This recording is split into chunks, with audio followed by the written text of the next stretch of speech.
Hello students, आज हम पढ़ेंगे अगला नेक्स्ट टॉपिक जो अपना कल रह गया था। शीर्षस्थ विभाजक में पादपों में संगठन, मतलब शीर्षस्थ विभाजक का पादपों में संगठन। इसमें क्या था? एपिकल मेरिस्टम था, जिसमें थैलोफाइटा थे, ब्रायोफाइटा थे, टेरिडोफाइटा थे, जिम्नोस्पर्म और एंजियोस्पर्म। ये सभी क्या था? इसका वर्गीकरण था, जो थैलोफाइटा से शुरू होकर एंजियोस्पर्म पे क्या होता है?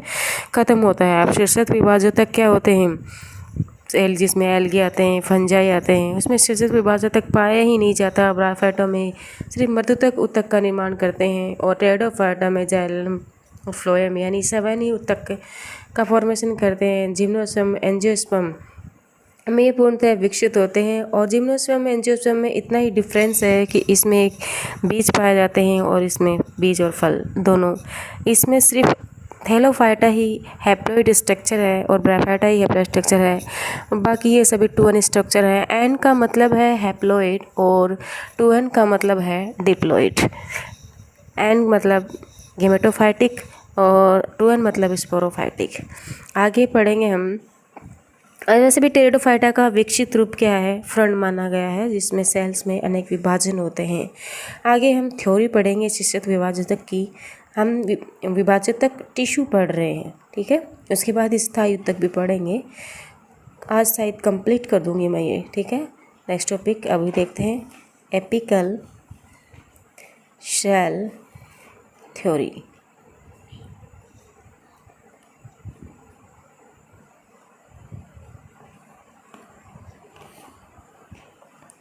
ये सिद्धांत कार्नेगी ने दिया था।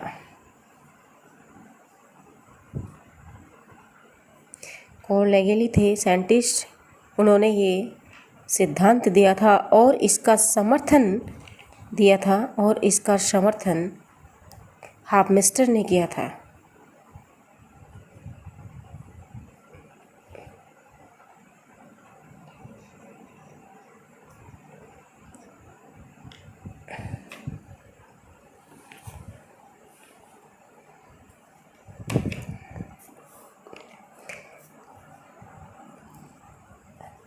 हॉफमेस्टर ने किया था।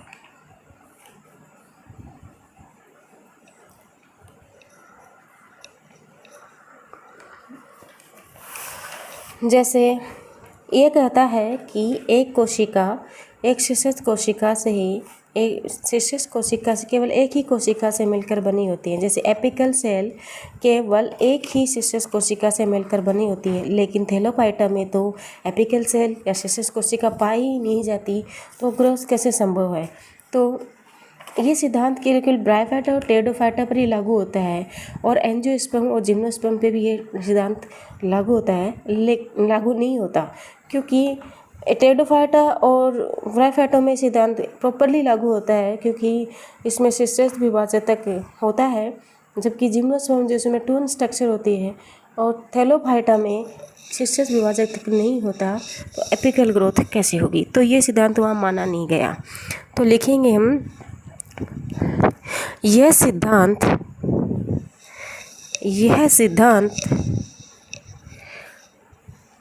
थैलोफाइटा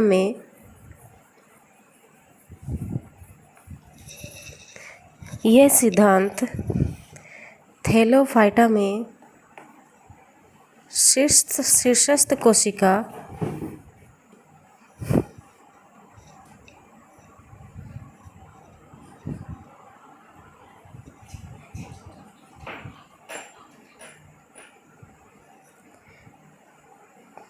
को नहीं समझा सका।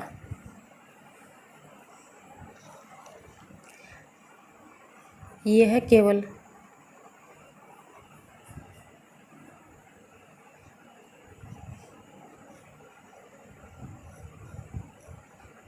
ब्रायोफाइटा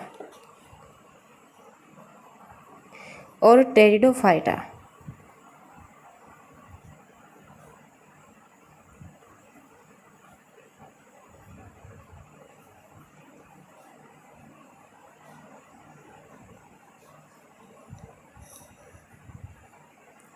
पर ही लागू होता है। जिम्नोस्पर्म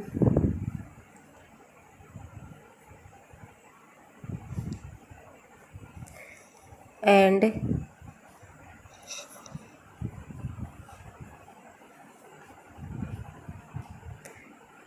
एंजियोस्पर्म पर भी नहीं लागू होता।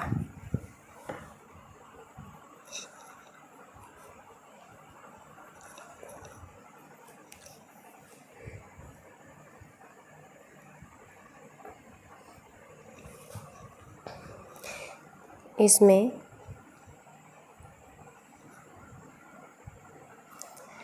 पादपों में एक्चुअली सिद्धांत में होता क्या है, इसमें पादपों में शीर्षस्थ कोशिका, इसमें पादपों में शीर्षस्थ कोशिका विभाज्योतक कोशिका, यहाँ समझ लेना, शीर्षस्थ विभाज्योतक कोशिका केवल एक ही एपिकल सेल से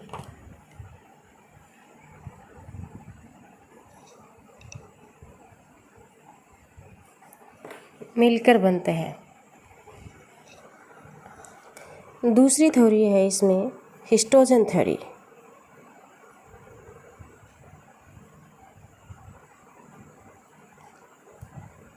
उत्तक जनवाद।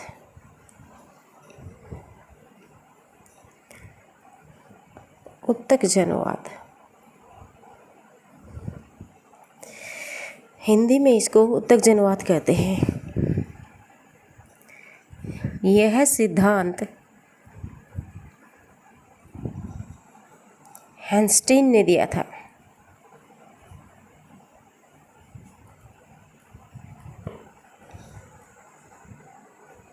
इसमें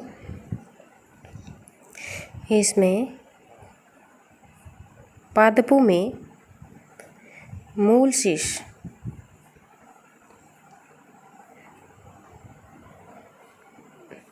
बनते हैं, या मूल शीर्ष को समझाने के लिए दिया था।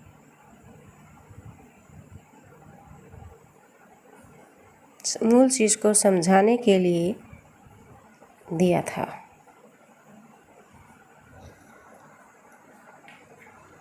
ये विशिष्ट प्रकार के होते हैं, ये विशिष्ट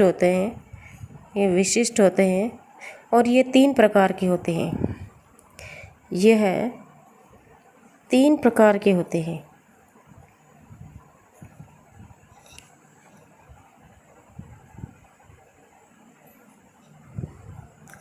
इसमें पहला है डर्मेटोजन,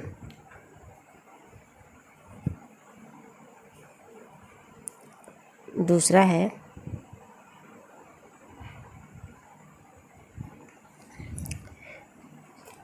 रंभजन यानी प्लेरोम यानी रंभजन। पहला है त्वकजन, हिंदी में इनके नेम है ये।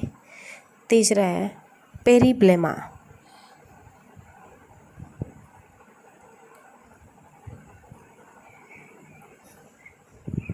वल्कुटजन।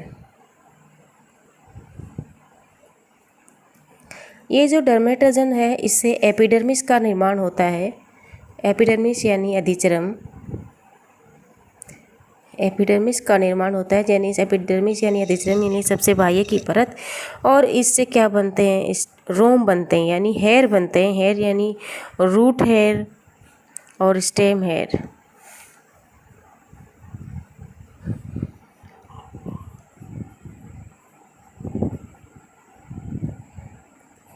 किसी भी प्लांट में या सूट में हेयर बनाने की स्ट्रक्चर जो संरचना है वो डर्मेटोजन के जो होता है। डर्मिस सबसे बाहर की स्ट्रक्चर होती है। दूसरा है रंभजन यानी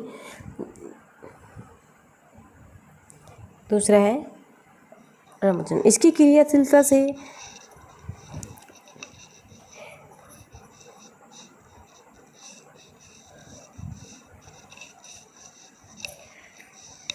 स्टील का फॉर्मेशन होता है।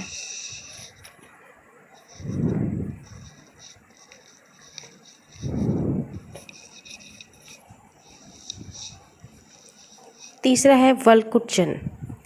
वल्कुचन यानी कोर्टेक्स। कोर्टेक्स के अंदर एंडोडर्मिस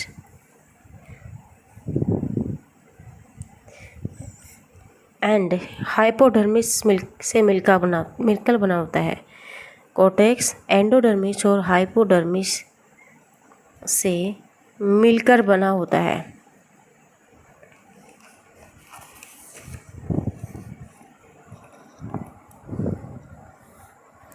जो भोजन संग्रहण का कार्य करता है।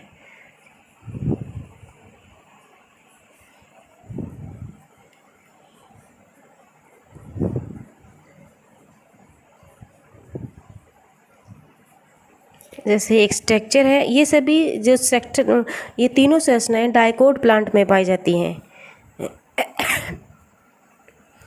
ये तीनों संरचना या स्ट्रक्चर डाइकोट प्लांट में पाई जाती हैं।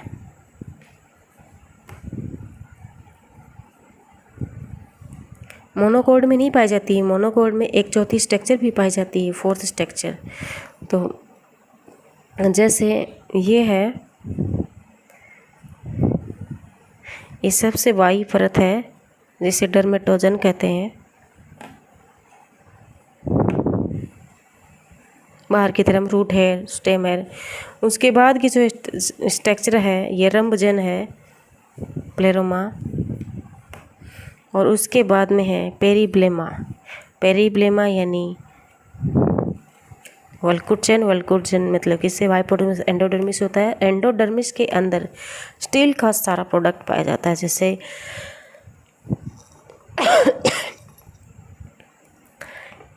इसे क्या है, डर्मेटोजन। दूसरी है प्लेरोमा और तीसरी स्ट्रक्चर है, इसे क्या कहते हैं, पेरीब्लेमा। स्टील ही मान सकते हैं।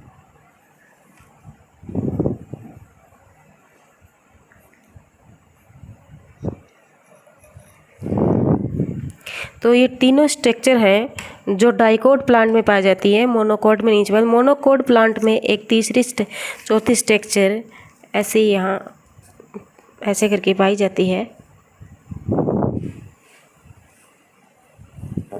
जैसे मूल गोप कहते हैं, मूल गोप बनता है स्ट्रक्चर जो इसे कहते हैं।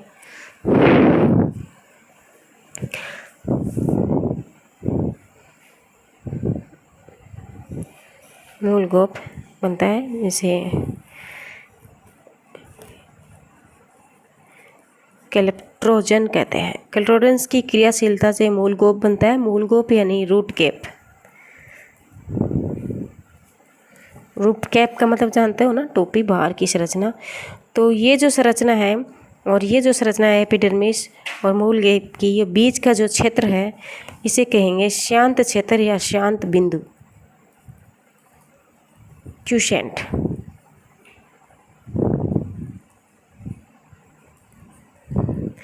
यहाँ डीएनए क्या होता है, यहाँ डीएनए कम बनता है।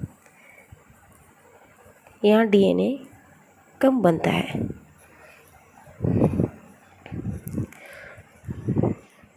ये एंडोडर्मिस और ये बीच का क्षेत्र है, उसको क्यूसेंट कहते हैं। डीएनए कम बनता है। तो ये सभी, ये चौथी स्ट्रक्चर है वो क्या होती है, मोनोकोड में पाई जाती है। मोनोकोड में पाई जाती है। अब एक स्टेली नाम की संरचना है। स्टेली यानी एंडोडर्मिस के अंदर जो कुछ भी होता है उसे स्टेली कहते हैं। एंडोडर्मिस के अंदर जो कुछ भी होता है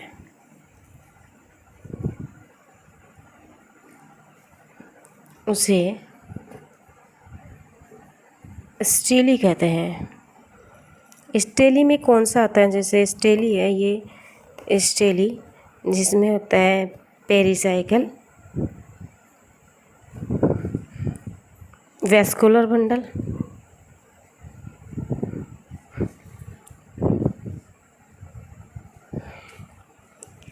पित्त, मेडुलरी रेज, ये ऐसे सीक्वेंस होते हैं। फर्स्ट ग्रेड में क्वेश्चन आया था कि स्टेली में निम्न में से कौन कौन से स्टेली में पाए जाते हैं, तो परिरंभ है, मस्कुलर बंडल, जाइलम फ्लोएम है, पित्त है, मज्जा है, मेजरेज है, ये सभी किस में पाए जाते हैं, स्टेली के अंदर पाए जाते हैं। रूट कैप है वो किसकी कैलिपिट्रोपन की क्रियाशीलता से बनती है, लेकिन ये मूल गोप है ये कैलिपिट्रोपन की क्रियाशीलता से बनती है। तो डाइकोट में तो होता ही नहीं है, तो ये कौन बनाता है, तो ये कार्य वहाँ डर्मेटोजन करता है। तो ये भी क्वेश्चन आया था फर्स्ट कर में कि डाइकोट प्लांट में मूल गोप का निर्माण कौन करता है, तो वहाँ करता है डर्मेटोजन, डाइकोट में करता है, ठीक है ना, डाइकोट में। डाइकोट की मदद से यहाँ पे कैलोट्रोपोजन के सेल्स की मदद से नवीन सेल बनते रहते हैं, क्योंकि इसमें लगातार विभाजन होता रहता है। तो यहाँ लगातार विभाजन होता रहता है, तो इसकी मदद से नवीन सेल बनती रहती हैं। तो ये क्षेत्र है, ये सिर्फ डाइकोट मोनोकोट में पाया जाता है, डाइकोट में नहीं पाया जाता। अगला सिद्धांत है ट्यूनिका कार्पस सिद्धांत, लास्ट है इसमें। ट्यूनिका छोटा सा है, कार्पस सिद्धांत या थ्योरी। जैसे ट्यूनिका कार्पस थ्योरी में ये एक स्ट्रक्चर है जिसमें बाहर की स्ट्रक्चर है, ये क्या होती है, ट्यूनिका होती है, ये होती है ट्यूनिका। और अंदर की जिस तरफ जो भी सेल्स होती हैं उसे क्या कहते हैं, कार्पस कहते हैं। ये ट्यूनिका का निर्माण सिर्फ एक सेल के द्वारा किया जाता है, एक सेल के द्वारा, मतलब इसमें ट्यूनिका में के विभाजन केवल एक ही तल में होगा। ट्यूनिका में विभाजन केवल एक ही तल में होता है, तल में होता है। जबकि कार्पस में क्या होता है, विभाजन एक तल में न होकर बहुत सारे अनेक तलों में होता है। कार्पस में विभाजन अनेक तलों में होता है, तो अनेक कोशिकाएं भी बनती है, अनेक तलों में होता है, जिससे अधिकांश संरचनाएं बनती हैं। जैसे एंडोडर्मिस, पेरिसाइकल, चिली, पित्त, मेडुलरी रेज, और इससे क्या होता है, एपिडर्मिस का फॉर्मेशन होता है। ट्यूनिका एपिडर्मिस का निर्माण करती है। तो आज ये तीनों सिद्धांत मैंने पूरे कंप्लीट कर देंगे। कल पढ़ेंगे हम स्थायी ऊतक, विभाजक ऊतक कंप्लीट हो गया।